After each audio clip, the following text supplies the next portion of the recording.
So, if you know a little bit about professional cycling by now, you would know the following.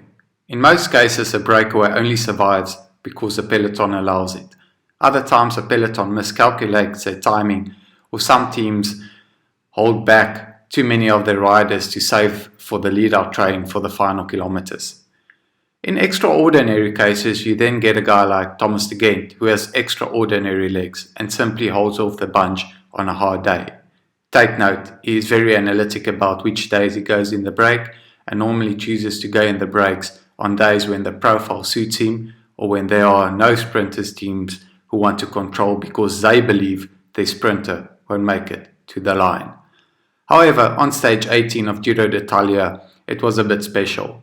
With only 3 riders in the breakaway on a 230 km stage with a very easy route profile, one would presume there is no way a 3-man breakaway would be able to make it to the finish. However, there are many factors which ultimately played into their hands, but one factor I believe saved the break is one the teams perhaps miscalculated. You see, first of all, to make things worse, they kept the break on a tight leash at 3 minutes but let the gap go back up to 6 minutes. The general rule for a relative flat road in the peloton is 1 minute for every 10 kilometers which a peloton will be able to bring back. However, when they allowed the gap to go back up to 6 minutes, it meant they have to chase even harder.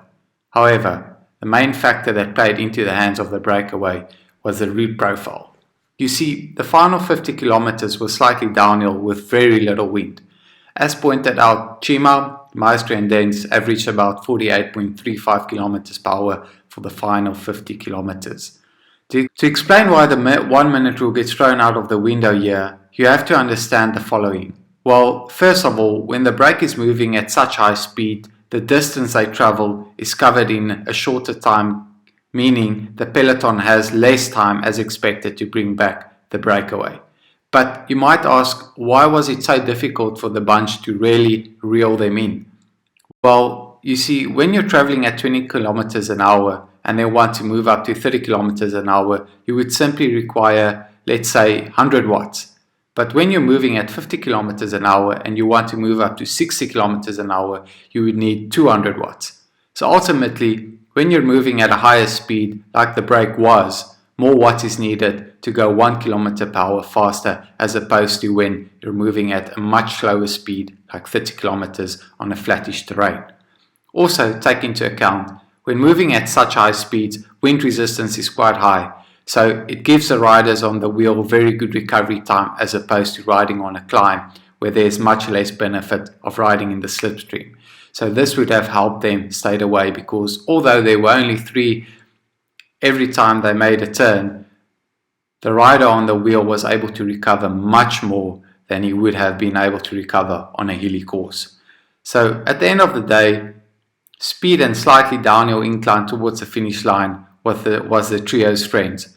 Dens was the only rider from a water team in the break, and it was no surprise he took longer turns in the final as the riders from the pro-continental teams put all the pressure on him.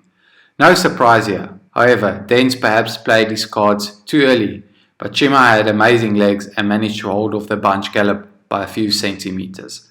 I'm Willie Smit, and I hope I didn't waste your time. Cheers.